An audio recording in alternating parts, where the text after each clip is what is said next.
하나님 말씀 보겠습니다. 하나님 말씀은 로마서 8장 26절에서 28절까지의 말씀입니다.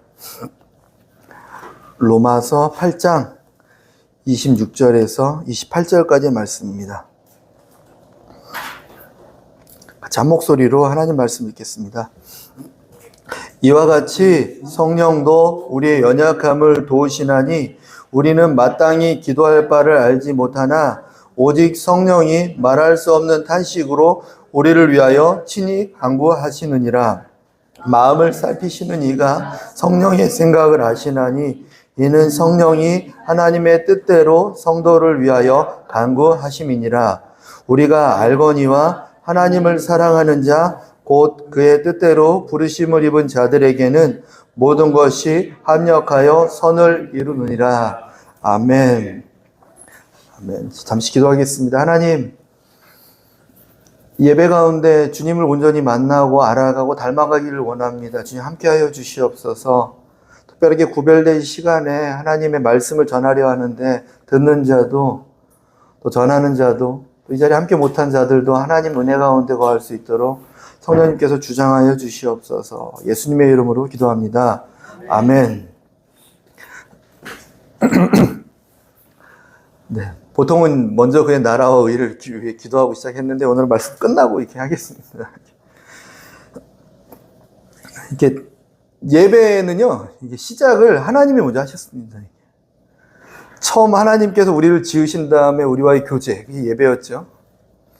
또 우리가 범죄함으로, 우리라고 하니까 좀 이렇게 남의 일 같다면 좀 적나라하게 표현하면 아담과 하와가 범죄함으로 인해서 하나님과 멀어지고 하나님을 두려워하며 떠났을 때 하나님께서 먼저 찾아가셔서 그들에게 가죽옷을 입히시고 그들에게 죄사함을 오실 예수님에 대한 예표로 주시고 하나님께서 먼저 어떻게 하나님을 만날 수 있는지에 대한 길을 다 열어주시고 그것에 동참하라고 초청하시는 것이 예배였습니다. 예배는 하나님의 완성 가운데 우리의 참여, 하나님의 초청에 대한 우리의 응답, 그것이 예배입니다. 오늘 이 시간에도 하나님의 부르심이 먼저 있는 줄 믿습니다. 그 부르심 가운데 초청받아서 참여하는 것. 예수님 이 땅에 오셔서 이 비유 있죠. 이렇게 예수님 결혼 잔치를 다 준비하고 초청하러 갔더니 나 뭐 해야 된다 안 오고 나 뭐 해야 된다 안 오고 했을 때 너무 속상하셔가지고 길가에 나가서 아무나 초청해 와라. 이것을 보면서 이제 하나님의 모든 준비하심 완벽하신 가운데 주님은 우리를 초청하고 부르시는데 다른 일 때문에 바빠서 못 오면 주님 안타까워하신다라는 거. 그래서 기억하면서 주님의 초청에 임하여 주님을 만났으면 좋겠습니다. 그것이 예배였습니다. 예배가 우리로부터 시작됐으면 고민되는 게 많아요. 무엇을 어떻게 해서 드릴까. 근데 이제 고민을 좀 덜 해도 되는 건 하나님의 초청과 부르심, 준비하심 가운데 우리의 동참이라는 곳에서 너무나 이제 어렵지 않다라고 이제 드리고 싶은 거죠. 어떻게 하나님을 만날까 고민해야 되는데 그 고민에 앞서서 우리에게 먼저 찾아오셔서 만날 수 있는 방법과 길을 다 열어주시고 우리 앞에 계시며 마음 문을 놓고 하고 계신 하나님. 그냥 마음만 열면은 주님을 만나서 내가 너와 함께 더불어 먹고 마시고 함께 살겠다라고 말씀하시는 그 하나님이 우리 하나님인 줄 믿습니다. 예배라는 어떤 한 단어 안에서 있지만 우리 인생도 하나님은 그렇게 역사하고 계십니다. 우리 인생도. 너의 인생 가운데 들어가서 너와 더불어 먹고 마시며 함께 하겠다. 인생의 문을 열어다오. 너의 인생의 문을 열어다오. 주님은 인생에 노크를 하시죠. 그러면 이제 주님 내 인생에 들어오십시오. 문을 열어드릴 때 내가 너와 더불어 먹고 마시며 함께 하겠다 하십니다. 그것이 예배입니다. 짧게는 구별된 하나님과 약속된 한 시간의 예배이죠. 근데 길게는 우리 인생 전체가 예배인 줄 믿습니다. 주님과 함께 만나고 걸어가는 항상 예배하는 삶 되실 줄 믿습니다. 갑자기 생각이 났어. 본문 들어가기 전에 나눕니다. 하나님 저와 여러분 엄청 사랑하세요. 사랑하셔서 모든 것 주시고 또 가장 좋은 길로 인도하시고 또 우리와 항상 함께 하시기를 원하시는 줄 믿으시기 바랍니다. 누가 나와 함께 하기를 원한다. 이건 정말 엄청난 거예요. 그죠? 누군가가 나와 내가 어떠한 상황과 상관없이 나와 늘 함께 하기를 원하시는 누군가가 있다. 근데 그분이 나의 어떠한 것이 필요해서가 아니라 그분의 사랑 때문에 그렇다. 와, 이거 놀라운 거 아닙니까? 어제 갑자기 상수형제님이 이렇게 사랑 고백을 하더라고요. 목사님 사랑합니다. 이렇게 해서 오해하지 마세요. 무슨 오해할 게 뭐가 있어요? 사랑 고백을 하더라고요. 저도 똑같이 저도 그래요. 세상 그래. 나도 항상 그랬어. 이렇게 좀 이렇게 포장을 좀 많이 해가지고 이렇게 다시 돌려드렸는데 우리 관계 이렇게 나누고 있지만 하나님께서 우리를 그렇게 사랑하고 계시다. 항상 얼마나 놀라운 일입니까? 놀랍지 않습니까? 우리가 어디를 가든지 따라다니시는 거예요. 마치 이게 스토커라고 하면 좀 그런데 그거보다 더 강하게 따라다니세요. 함께하고 계세요. 우리가 등을 돌려도 함께 하시고. 성경에 한 인물이 있잖아요. 막 하나님 음성 안 듣고 싶어가지고 하나님이 저쪽으로 가라 그랬더니 반대쪽으로 가고, 만날 것 같으니까 안 만나기 위해서 저 지중해 가운데로 가고, 지중해에서도 왠지 불안하니까 배 밑으로 가서 자는 거예요. 자면 하나님 음성 안 들리겠지. 그리고 자도 주님이 배를 흔들어 가면서 깨워서 주의 음성 듣게 하시잖아요. 이게 바다 끝에 거할지라도 저 산꼭대기에 거할지라도 피할 곳이 없습니다. 무서운 말이죠. 너는 나 못 피해. 정말 무서운 말이에요. 너 피해봐라. 내가 너를 끝까지 따라갈 거다. 그럼에도 불구하고 이런 하나님이신데, 그럼에도 불구하고 우리가 하나님의 사랑보다 세상을 더 사랑하고요, 하나님의 음성을 듣고 따르는 것보다 세상의 소리를 듣고 따라가고 한없이 하나님을 멸시한다라는 표현이죠. 거절하고 살아가면요, 어쩔 수 없이 주님의 사랑이 우리에게 누려지는 게 아니라 수고와 고통과 아픔과 하나님과 원수된 삶이 우리에게 열어진다라는 거예요. 그냥 하나님이 이렇게 사랑하시면 우리가 어떻게 하든 그냥 하나님의 사랑이 흘러 넘쳐나면 좋겠지만 영적 원리가 그렇지 않아요. 그게 좀 우리로 하여금 긴장감을 주는 거죠. 누가 나를 절대적으로 사랑하지만 내가 그 사랑을 거절하면, 누군가가 선물을 주려고 하지만 내가 거절하면 받아 누릴 수가 없다라는 게 실제라는 거예요. 로마서 8장 5절 7절 말씀에 육신을 따르는 자는 육신의 일을, 영을 따르는 자는 영의 일을 생각하나니 육신의 생각은 사망이요 영의 생각은 생명과 평안이리라. 육신의 생각은 하나님과 원수가 되나니 이는 하나님의 법에 굴복하지 아니할 뿐 아니라 할 수도 없음이라. 아멘. 여기서 가장 무서운 단어가 있어서 이렇게 육신의 생각 따라가고 육신의 것 따라간다. 이게 거의 한 달에 한 번씩 하니까 이제 외우실 정도잖아요. 그죠? 근데 중요한 게 뭐냐면 이 삶에 대한 하나님의 시선이, 하나님의 평가가 무엇이냐면 나랑 원수 맺었다라는 거죠. 얼마나 무섭습니까? 하나님과 원수 되어 살아간다는 건 정말 어마어마하게 무서운 거예요. 저는 이 단어만 딱 한 번 생각했는데도 겁이 나더라고요. 하나님과 원수 져서 살아간다? 내가 어디를 가든 따라오시고 내가 어디에 있든 함께하는 분이 그냥 방관하는 게 아니라 나랑 원수 맺었구나라고 말씀하신다라면 정말 무섭고 슬퍼하는 일이죠. 그럼에도 불구하고 하나님께서도 너무 슬퍼하고 안타까워하시는 일이었어요. 이 일을 해결하기 위해서 주님께서 십자가에서 그 아들을 죽이신 줄 있습니다. 로마서 5장 10절 말씀에 이렇게 기록하고 있습니다. 곧 우리가 원수 되었을 때에 그의 아들의 죽으심으로 말미암아 하나님과 화목하게 되었은즉 화목하게 된 자들로서는 더욱 그의 살아나심으로 말미암아 구원을 받을 것이니라. 아멘. 원수 되었다는 정말 무시무시한 건데 슬픈 거잖아요. 우리는 무서워하고 아담과 하와도 범죄함으로 인해서 하나님이 너무나 무서워서 숨잖아요. 죄와 허물의 어떤 열매는 하나님과 멀어지고 원수 되었으니까 무서워서 숨고 도망가는 거예요. 자꾸 도망가요. 이렇게 그늘진 곳으로 가고 어두운 곳으로 가요. 이렇게 어두운 곳으로 간 다음에 이렇게 얘기하죠. 나는 아이야. 물론 혼자 있어야 좋은 사람이 있죠. 그럼에도 불구하고 좀 다를 수도 있어요. 근데 주님께서는요, 끝까지 찾아오셔서 뭐라고 하냐면 두려워할 이유 없이 두렵게 하는 존재가 뭐냐면 죄와 허물이고 육신의 삶을 따라갔던 것이고 또 육신의 것을 나보다 더 사랑하고 조물주보다 피조물을 더 사랑한 그것인데 그것을 해결하기 위해서 내 아들을 십자가에 죽였다. 그게 주님께서 우리에게 하신 말씀이고 내가 다 이루었다라고 주님 말씀하세요. 그 다 이루신 하나님, 우리에게 무슨 일을 하시는지를 나누고 싶습니다. 하나님은 어떤 분이십니까? 첫 번째로 하나님은 우리의 마음과 생각을 선하게 바꿔주신 분입니다. 이 원수된 근거가 뭐냐면 생각이었죠. 생각. 마음과 생각은 너무나 중요합니다. 이렇게. 왜 중요하냐면 지금부터 읽어드릴게요.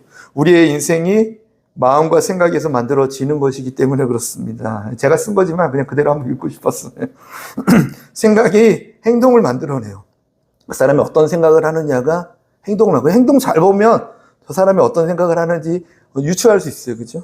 이거에 대한 별로 이렇게 반감이 안 생길 수 있어요. 그리고 나는 이런 습관이 있어. 그 습관은 행동들이 만들어지고 반복적으로 되어졌을 때 습관이 만들어져요. 습관을 바꿔라. 뭘 바꾸냐면 내 작은 행동 하나를 계속 바꿔가면서 그 행동들을 계속 지속적으로 유지하면 습관이 되어버리죠. 그 습관이 나의 삶을 만들어버리는 것입니다. 갑자기 내 삶을 바꿔야지, 미래를 바꿔야지, 그런 거 없습니다. 신앙생활 아니에요. 미신이에요. 나의 앞날을 하나님께서 바꿔주시겠지. 그래요. 바꿔주세요. 근데 어디부터 시작하냐면 하나님은요, 너의 생각을 바꾸면 너의 행동 하나가 바뀔 것이고, 너의 행동 하나가 바뀌면 너의 습관이 바뀌고, 너의 습관이 바뀌면 삶은 바뀌는 거야. 내가 너의 생각 가운데 역사하고 있어라고 주님은 말씀하시는데, 그거 말고요, 주님. 내 생각 바꾸는 거 말고 나의 삶을 바꿔주십시오. 그럼 주님 또 절차를 밟아 가신다는 거죠, 내가 볼 때. 그래, 바꿔줄게. 생각을 바꾸고. 아니요, 그냥 바꿔달라니까. 이게 주님과 씨름할 게 아니죠, 이게. 주님 절차로 따라가는 거예요. 또 마음은요? 그렇습니다. 마음이 그 사람의 말과 행동을 만들어요. 어떤 마음을 가졌느냐에 따라서 말을 어떻게 해요, 그죠? 불편한 사람에 대해서 누가 칭찬해주면 꼭 좋지만은 않을걸? 같이 험담은 안 하지만 이게 살짝 애매하게 말해요, 그죠? 그러면서 그래도 나는 같이 나쁜 말을 안 했으니까 이게 자기 합리화를 막 하고 살아요. 근데 가만 들어보면 요즘 사이 안 좋구나. 우리는 알 수 있어요. 그 사람의 마음이 상해 있으면 말이 그래요. 말과 행동이 그렇게 나와요. 그죠? 교만한 마음으로 내가 남보다 낫지 그러면 벌써 그 사람의 눈빛부터 달라져요. 걸음걸이부터 달라요. 행동부터 달라요. 왜 나를 보는 눈빛이 저렇지? 집에 가서 막 생각해 보는데 마음이 좀 그래요. 왜 나와 이렇게 눈을 마주칠 때 제대로 뭐가 있어요. 이렇게. 있단 말이에요. 그 마음이 말과 행동을 만들어내요. 말과 행동이 뭘 만들어내냐면 타인과의 관계를 만들어내요. 맞죠? 그 사람의 말과 행동이 어떠냐, 내 말과 행동이 어떤지를 좀 이렇게 녹화해서 들어보면 내가 대인관계를 어떻게 하고 있는지를 보여줘요. 대인관계를 통해서 하나님은 우리의 삶을 만들어 가신다라는 거예요. 기적처럼 까마귀가 막 이렇게 내려와서 뭘 먹일 수도 있지만 하나님은 어떻게 역사하시냐면 관계를 통해서 하나님은 일하세요. 주님, 내 삶을 바꿔주십시오. 그래, 너의 도움의 손길들을 이렇게 보내줄게. 아니, 도움의 손길 말고요. 역사해 주십시오. 그래, 그러면 너의 마음을 바꾸고 말과 행동을 바꿔가면서 관계를 만들어가면서 그 관계를 통해서 이 일을 이루어내줄게. 아니, 관계는 하기 싫어요. 나 혼자 있고 싶어요. 아니, 절차를 무시하는 이 안타까움이 있는 거죠. 주님도 안타까워하세요. 이 안타까움을 안다라면 우리가 다시금 주님의 방법으로 갔으면 좋겠습니다. 영적인 원리로. 마음과 생각. 그것이 하나님과 원수가 되면요. 하나님의 손길이 놓아줄 수 없는 줄 믿습니다. 뭐 이런 거 믿습니다 하면 아멘이 안 되죠. 좋은 거에 아멘 되는데 이게. 잠언에 이렇게 기록하고 있습니다. 4장 23절에 모든 지킬 만한 것 중에 더욱 내 마음을 지키라. 생명의 근원이 이에서 남이니라. 아멘. 이 말씀을 근거로 저는 이렇게 설명했습니다. 너의 생명의 근원이, 너의 삶의 근원이 너의 마음에서 나. 마음을 지키는 자가 성을 지키는 자보다 용사보다 더 나은 거야. 너의 마음 지키는 게 그렇게 어려운 건데 너의 마음을 지켜야 너의 말을 지킬 수 있고 행동을 지킬 수 있어. 그죠? 너의 말에 나온 그 말을 내가 듣고 그대로 나는 일하는 하나님이야. 너의 말에 들린 대로 내가 역사할게. 원망하는 말하면 내가 원망하는 대로 해주고 저 가나안 땅을 못 들어간다고 말하면 네가 들린 대로 가나안 땅 못 들어가게 해줄게. 말을 조심해야 돼. 막 하잖아요. 근데 말이 어디서 시작합니까? 말은 너의 마음에서 시작한다. 주님 가르쳐 주세요. 사람을 더럽게 만드는 건 너의 말인데 그 말은 너의 마음 안에서 나오는 거야. 마음과 생각을 새롭게 하시는 하나님, 그것을 깨끗게 하기 위해서 예수님 십자가에 달려 물과 피를 쏟으시고 죽으신 줄 믿으시기 바랍니다. 그분 가시관을 쓰셨어요. 뭐 멋있어서 쓰셨겠습니까? 가시관이요. 우리가 생각으로 지은 죄, 생각으로 병들어 있는 모든 것들을 씻어내기 위한 주님의 찔림이었습니다. 그가 찔림은 우리의 허물 때문이다 말씀하시며 그는 머리에 가시로 찔림을 당하시면서 우리의 잘못된 부정적인 생각들 씻어내셨습니다.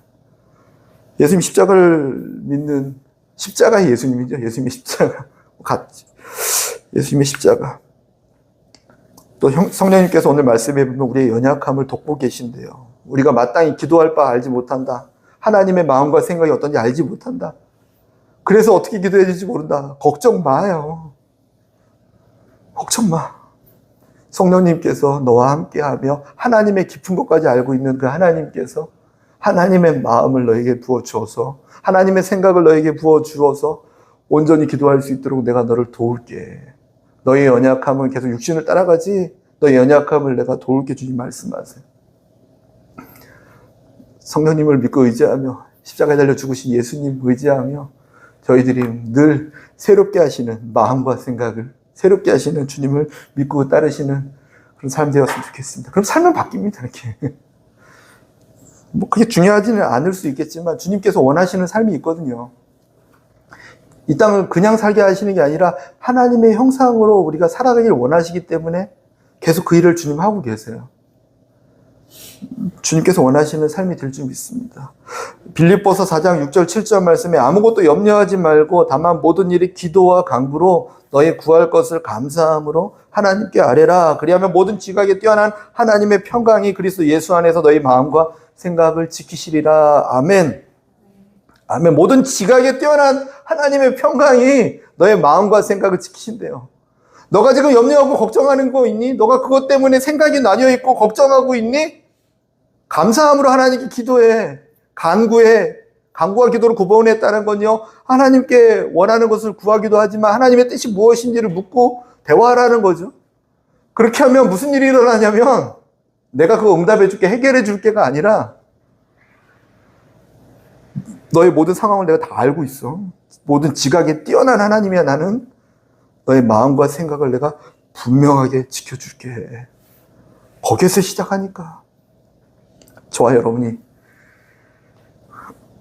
늘 주님과 생각과 마음을 같이 하는 삶이 될 줄 믿습니다. 두 번째로는요, 주님은 무슨 일을 하셨냐면 하나님은 서로의 관계를 화목하게 해주시는 분이신 줄 믿습니다. 28절에 그의 뜻대로 부르심을 입은 자들에게는 모든 것이 합력하여 선을 이루느니라. 아멘. 부르심을 입은 자들이라는 표현에서 저는 이렇게 좀 시선을 놨어요. 나만 부름 받은 게 아니라 이 사람도 부르고 저 사람도 부르고 이 사람도 부르고 이 사람도 부르요.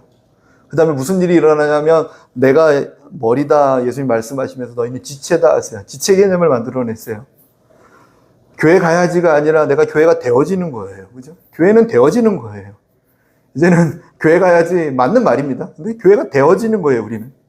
일원으로서. 왜냐하면 머리가 예수님 되시고 교회의 머리가 예수님 되시기 때문에 그렇습니다. 그런 개념으로 생각했을 때 하나님께서 하신 일이 무엇이냐면 하나님과 원수 되었을 때는 하나님의 백성들과 한 지체가 되지 않았죠. 근데 하나님과 원수가 아니라 하나님의 자녀, 하나님의 백성, 하나님의 신부, 하나님의 친구, 하나님의 자녀, 하나님의 양, 뭐 더 좋은 단어를 다 쓰셔도 됩니다. 하나님은 인간의 언어가 한계가 있기 때문에 다양한 언어를 쓰신 것 같아요. 뭘 해도 부족하니까. 아들이라고 했더니 그것도 아닌 것 같고, 친구라고 했더니 그것도 좀 부족하고. 모든 것을 다 허용하시면서 주님이 원하신 건 무엇이냐면 너와 나의 관계가 이렇게 화목하게 된 것처럼 너희도 서로 화목하기를 원한다. 주님 가르쳐 주셨죠. 서로가 상처를 주는 관계였으니까 주님 안에서 서로가 섬기고 한 곳을 바라보는 동역자와 형제가 됩니다. 지체라고 했으니까. 지체가 해야 될 일은 무엇이냐면 그 머리를 향하여 머리의 지시를 따라 움직이는 거죠. 이렇게. 오케스트라 연주 저는 한 10번 이하로 본 것 같아요. 살면서. 자주는 안 가는데 누군가가 강제로 표를 주거나 강제로 가야 된다고 했을 때 가는 어떤 이 정도의 문화 수준을 갖고 있기 때문에 자주는 못 가지만 갈 때마다 감동받는 거 하나가 무엇이냐면 이거예요. 어떻게 다 하나같이 지휘자의 반응에 움직이고 있을까? 자기가 자기 뽐내고 싶지 않을까? 저 뒤에 있는 한 사람은 이게 계속 처음에 한번 치고 가만히 있다가 노래 끝날 때 한번 치고 가만히 민망하지 않을까. 저는 뒷부분 계속 쳐다봐요. 저는 앞에 바이올린보다는요 뒷사람을 많이 쳐다봐요. 제 인생 같아서 그런가 봐요. 그냥 멍하니 있는 것 같은데. 근데 주님 없어서 안 될 사람이니까. 또 그 뒤에 있는 사람이 뭐 하냐, 제가 인터넷을 검색해 보니까 계속 음악 틀어질까봐 조율하고 있대요. 그 시간 동안.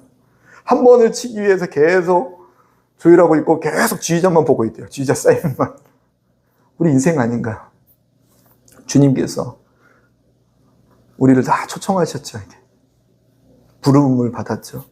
그럼 주님의 부르심에 맞게 모두가 보며 화목하게, 너 왜 지금 안 치냐, 이게 아니라 하나님의 부르심에 맞게 서로 섬기며 돌보며 살아가는 삶이 되게 하시는 줄 믿습니다. 이게 주님께서 하시는 일이에요. 제일 저희가 잘 아는 사람이 누굽니까? 바울 사도 아닙니까? 바울 사도가 예수님 만나기 전에는 예수님 믿겠다고 하는 사람들을 오히려 따라가서 잡고 죽는 사람을 보면서 마땅히 여기고, 심지어는 본인이 이제 직접 나서서 감옥에 가둬야겠다 결정하고 감옥에 잡아서 가두는 사람이었습니다. 이게 하나님이 열심히 과했다라고 본인 스스로 표현해요. 하나님을 위해 산다고 하면서 예수님 믿는 사람들을 감옥에 가두는 사람이었어요. 근데 교회 안에도 열심히 하는 사람이 힘들게 할 때가 있겠다는 있어요. 근데 자기 열심히 이렇게 있는데 주님 안에 거하게 되니까 무슨 일이 벌어지냐면, 오히려 예수님의 제자들이 저희 옛날에 핍박하던 사람 아닙니까? 저 사람은 어떻게 수용합니까? 라고 되게 무서워하면서 겁냈지만 결국 그들은 한 동역자가 돼서 너희들은 유대인을 섬기고 나는 이방인을 섬기는 우리는 파트너다. 하나님 안에서 우리는 동역자다. 서로 사랑하고 서로 섬기고 서로 박해하는 자를 위하여 축복하고 기도하라 가르치고 실천하는 삶이 되었다는 것입니다. 예수님 만나면 이런 일이 일어날 줄 믿습니다. 예수님 만나면 서로 화목하게 되는 줄 믿습니다. 저 사람이 진짜 예수님 믿는 사람이야. 화목하게 하는 열매를 만들어내는지를 보면 알아요. 예전에는 이만큼 분열을 일으켰다면 조금씩 줄어들고 있으면 하고 있는 거 맞습니다. 맞아요. 저 사람이 예수 믿는 거 맞나? 왜 저렇지? 해도 과거부터 지금까지 이제 진부하고 있다. 그럼 맞는 거예요. 근데 퇴보하고 있다 그러면 의심해 봐야죠. 저 사람이 참 진짜 예수 믿는 거 맞나? 왜냐하면요, 고린도후서 5장 18절에 이렇게 기록하고 있습니다. 모든 것이 하나님께로부터 났으며 그가 그리스도로 말미암아 우리를 자기와 화목하게 하시고 또 우리에게 화목하게 하는 직분을 주셨으니. 아멘. 이 앞절 말씀이 17절 말씀이죠. 이렇게 보라 새 것이 되었도다. 새 것이 되었도다. 예수님 안에서 새로운 삶이 되었습니다. 예수님 안에서 새로운 삶이 되었습니다. 그 삶은 뭐냐면 하나님과 원수된 삶이었는데 하나님과 화목하게 되었습니다. 그리고요, 서로 화목할 수 있는 직분을 우리에게 맡겼습니다. 서로가 화목하게 될 것입니다, 여러분은. 이게 언제부터 시작됐냐면 아담과 하와가 하나님 말씀 버렸을 때부터 시작되었습니다. 하나님 말씀을 버리고 아담과 하와가 마귀의 말을 듣고 뱀의 말을 듣고 원수의 말을 듣고 따라갔을 때 누구의 말을 듣느냐가 내가 누구의 소속이 되느냐죠. 그죠? 뭐 이거는 영적인 세계가 그런 것만 아니고 이 세계도 마찬가지예요. 뭐 이쪽에 사장님 있고 이쪽 사장님 있는데 내가 직원이란 말이에요. 근데 이 사람 말 듣고 내가 일하기 시작하면 이 사람 직원인 거예요. 월급은 여기서 받으면서 여기서 따라가고 있으면 이분이 그러겠죠. 네 사장이 누구냐? 나랑 원수 뭐 이렇게. 이게 관계가 좋으면은 이게 상관없지만 마귀와 하나님의 관계는 좋아질 수 없잖아요. 이게. 이 관계 속에서 우리가 세상의 말을 듣고 따라가면 그렇게 되는 거예요. 원수가 되는 거예요. 사단이 아담과 하와를 거짓말로 속여서 그들이 마귀의 말을 듣고 따라갔다. 소속이 그쪽으로 된 거죠. 하나님과 원수가 됐어요. 그때 하나님이 두려워서 숨어서 다시 화목하게 되었어요. 그죠? 근데 첫 번째 증상이 하나님이 두려워서 떠나게 되었습니다. 근데 두 번째 증상이 뭐냐면 내 뼈 중에 뼈요, 살 중에 살이요라고 말했던 그 부부 관계가 하나님 주신 저 사람 때문에 이런 일이 일어났습니다. 라고 원망하는 관계가 됐어요. 너 왜 먹었니? 하나님 누가 여자 달라고 했습니까? 하나님 주신 저 사람 때문에 그래요. 나 죄 짓기 싫었는데 하나님 때문에, 하나님 주신 저 사람 때문에 내가 죄 졌어요 라고 말하면서 하나님을 원망도 하지만 다른 사람에게 상처가 주는 관계가 되어버렸다는 거예요. 죄에 대한 열매입니다. 서로 상처를 주는 삶이 살아갑니까? 이게 죄에 대한 열매예요. 그건 정상 아니에요. 사람들이 자꾸 분열되고 나뉩니까? 이거 정상 아니에요. 죄의 열매죠. 화목이 깨진 것이니까. 그들의 아들들이 어떻습니까? 그 아담과 하와의 아들 가인과 아벨이었는데 아벨은 예배를 잘 드리고 가인은 예배를 실패했는데 오히려 가인이 아벨을 죽여버리죠. 동생을 죽여요. 형제가 서로 죽여요.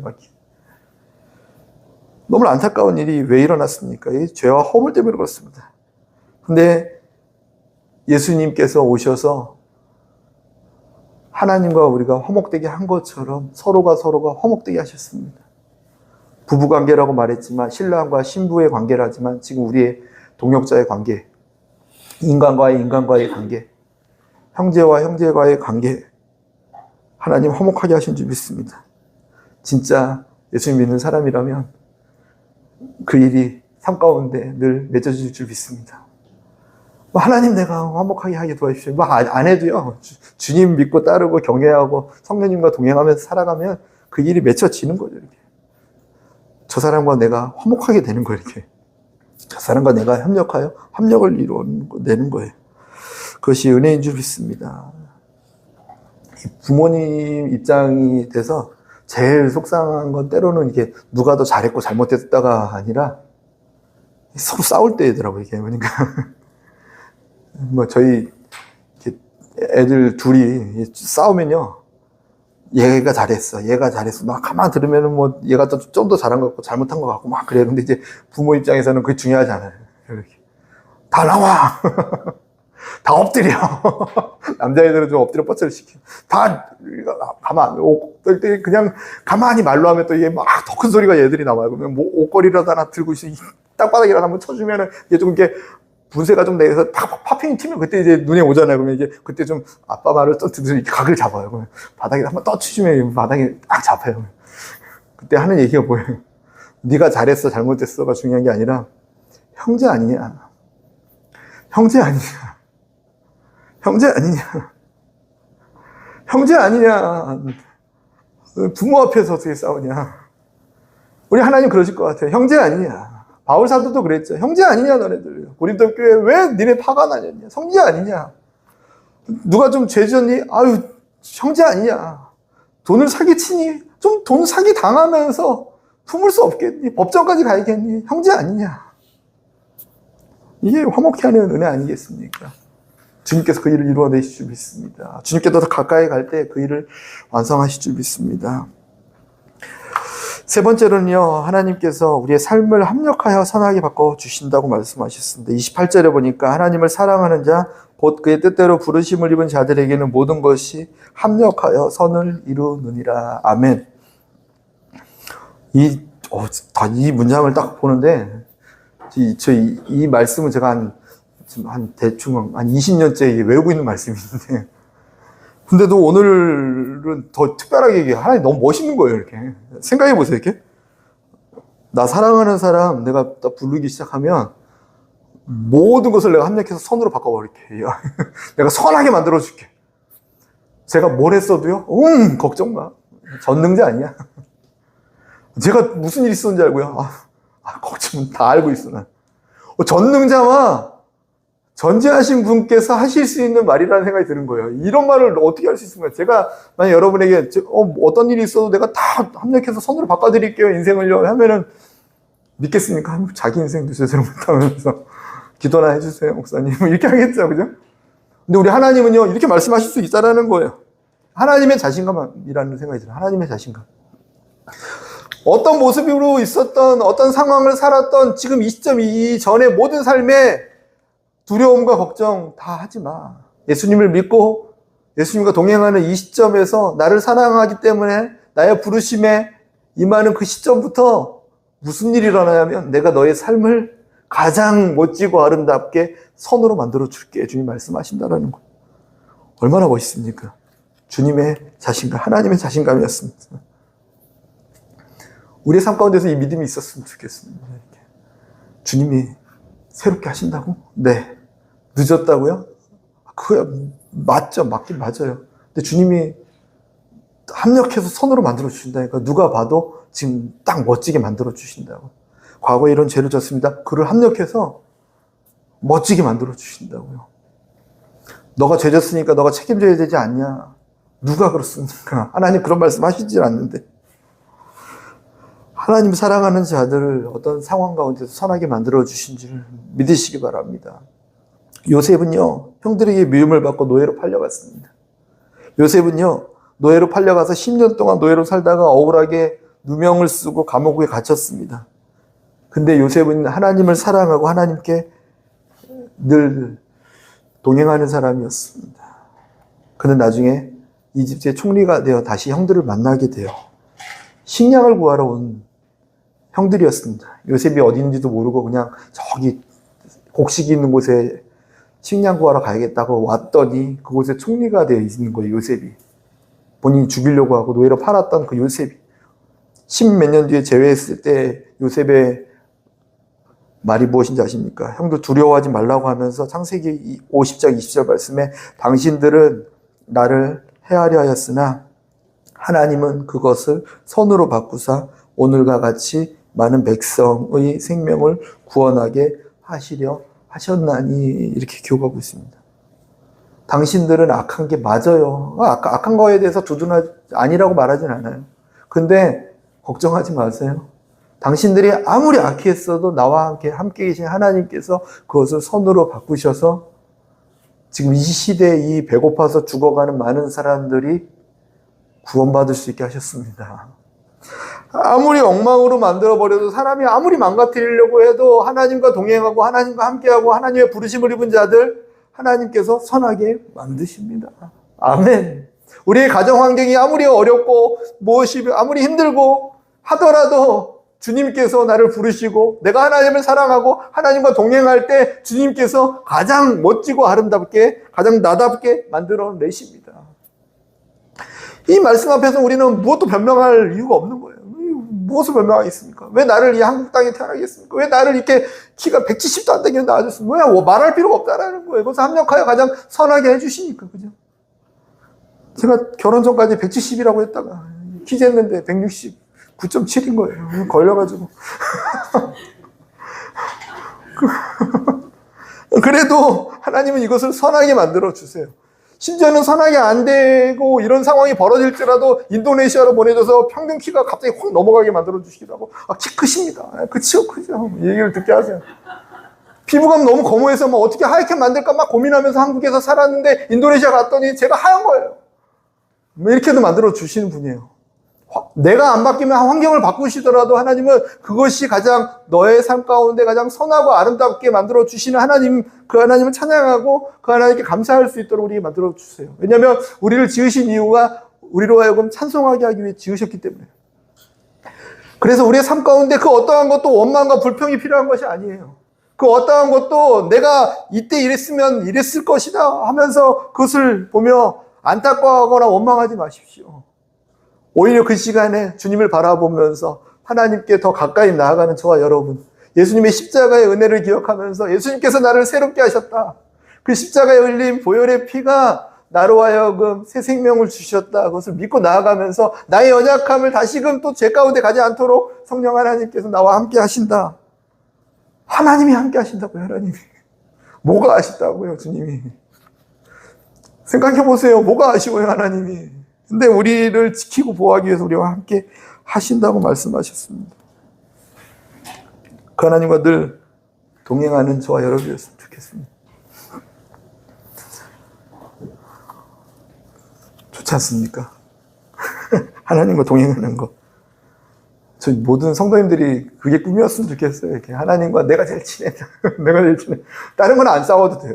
근데 그거는 싸워도 돼요. 이렇게. 내가 하나님하고 더 친해. 이거 가지고는 막 좀 시기하셔도 됩니다. 질투하셔도 됩니다. 제가 한 분 딱 살짝 너무 친하신 것 같은데 제가 한마디씩 던져. 하나님하고 너무 친하신 것 같은데요. 이렇게 한마디씩. 목사님도 친하세요. 그럼 마음의 위로를 딱 찾고. 근데 딴 거는 다 양보하고 배려할 수 있어요. 근데 하나님과 누가 나보다 더 친한 것 같다. 그건 배려 안 해요. 용납이 안 돼. 긴장을 하고 더 이게 나가려고 합니다. 저만이 아니라 여러분도 그랬으면 좋겠습니다. 하나님을 사랑할 때 하나님의 부르심에 합당한 열매가 우리의 삶 가운데 맺혀집니다. 십자가에 달려 죽으신 예수님 자신을 향하여 험담하고 자신을 십자가에 못 박고, 근데 빌라도는 뭐라고 했냐면 내가 지금 너를 풀어줄 수도 있고 너를 가둘 수도 있다라고 했을 때 아니야, 너가 하는 게 아니라 하나님이 하시는 거야 라고 오히려 반대로 말하죠. 그러면서 도살장에 끌려가는 양처럼 그냥 끌려가셔서 십자가에 달려 죽으셨어요. 그 십자가 틀은 당시에 이게 뭐 예수님 우리를 구원하기 위해 오신 뭐 이런 틀을 준비했습니다. 하나님을 예비하기 위한 우리의 준비입니다. 이렇게 준비한 게 아니라 범죄자 중에서 로마의 식민지에 있으니까 그 식민지를 해방하거나 뭔가 정치적인 어떤 반란을 일으키거나 이렇게 좀 흉악범들을 본보기로 죽이기 위한 정말 인간으로서 악랄한, 거기서 바짝바짝 말려 죽게 만들어서 남들로 하여금 다시는 이런 일을 벌이지 않도록 하기 위한 시범범기를 만들기 위한 그런 어떤 사형 틀 제도였어요. 얼마나 사람의 악랄함의 극치입니까? 그죠? 그것을 악하고 너무나 못되고 너무나 사악한 그 악한 것을요, 주님 바꿔주신 게 아니라 오히려 그것을 가지고 예수 그리스도가 하나님의 아들 독생자가 그 길을 걸어가게, 도살장에 끌려가는 양처럼 걸어가서 달려 죽게 하셨어요. 근데 중요한 건 그 악한 것이 오히려 우리를 구원하기 위한 하나님의 놀라운 손길이었습니다. 하나님의 놀라운 지혜였고요, 하나님의 은혜였습니다. 그 악한 것들이 하나님의 손으로 바뀌는 놀라운 기적이었습니다. 지금도 우리의 삶 가운데 그렇게 역사하십니다. 바꾸십니다. 그 근거의 말씀이 갈라디아서 3장 13절 14절 말씀이 있습니다. 그리스도께서 우리를 위하여 저주를 받은 바 되사 율법의 저주에서 우리를 속량하셨으니 기록된 바 나무에 달린 자마다 저주 아래 있는 자라 하였음이니라. 이는 그리스도 예수 안에서 아브라함의 복이 이방인에게 미치게 하고 또 우리로 하여금 믿음으로 말미암아 성령의 약속을 받게 하려 함이라. 아멘. 예수님께서 나무에 달린 이유 있잖아요. 그냥 대신 죽기 위해서 이렇게 뭐 이 시대에 북한에서 태어나셔서 총살로 이렇게 뭐 이렇게도 상상해보면 대신 죽으실 수도 있죠. 그죠? 근데 굳이 나무에 달리신 이유를 이렇게 성경에 설명하고 있어요. 우리의 모든 저주를 아브라함의 복으로 바꿔주기 위한 하나님의 은혜다. 지키시고 보호하시고 함께 하시고 하나님의 꿈을 이루는 통로로 살게 하시는 하나님의 놀라운 복이 너의 삶을 통해서 나의 꿈이 이루어지고 너의 삶을 통하여 하늘의 별과 같은 자녀가 세워지고 너의 삶을 통하여 하나님 영광 받으시고 너의 삶을 통하여 하나님 찬송받게 하기 위한 그 아브라함에게 주셨던 그 복이 우리에게도 똑같이 흐르게 하기 위해서 나무에 달려 죽으셨다라고 성경에 기록하고 있습니다. 이 저주가 뭘까? 이게 죄에 대한 형벌이라는 생각만 하고 있다가 어제 잠깐 저녁 때 드라마를 보다가 이 단어에 꽂혀가지고 제가 한 여자분이 있는데 그 여자와 만나는 사람이 계속 죽는 거예요. 이거 뭐지? 근데 처음 보다가는 너무 징그러워, 안 봐 하는데 오늘 설교 준비를 하고 있었으니까 이게 좀 다르게 보이더라고요. 그러다가 어떤 사람이 이런 얘기를 해요. 내가 딱 가서 식당 앞에만 가면 이상하게 내 앞에서 문이 닫힌대. 그리고 내가 뭘 하려고 하면 기계를 만지려고 하면 내 앞에서 고장이 나고 내가 뭐 하려고 하면 내 앞에서 자꾸 안 좋은 일이 일어나고 이런 일이 자꾸 반복적으로 일어나고 있대. 어쩌면 이게 또 그 사람 생각할 땐 저주인가? 우리의 삶 가운데서도 반복적으로 일어나는 어떤 실패의 경험들이 있습니다. 저주. 뭐 이렇게 단어를 쓸 수도 있겠지만 또 어떤 사람은 저는 거꾸로 얘기했죠. 제가 만지기만 하면 이상하게 다 고쳐진다. 그랬더니 저희 딸이 못 고칠 때도 있잖아. 그럴 때. 거기서 좀 얻어 타가지고 이게 축복의 통로다 이걸 하고 싶었는데 그것도 교만해질까봐 주님이 탁 막으시더라고요. 아무튼 뭐 이런 삶이 있습니까? 그거를 다 어떻게 해결할까 고민하는 드라마였는데 답이 딱 있더라고요. 거기서 드라마에서 답을 찾으려고 노력하는 결말로 갈 것 같았는데 예수님의 십자가였어요. 예수님의 십자가가 우리가 반복적으로 이루어지는 실패의 경험들을 새롭게 하셨습니다. 그래서 복되게 하셨습니다. 오히려 이제는 우리의 입으로 나는 이것 때문에 안 돼, 나는 이렇게 된 적이 없어. 아니요.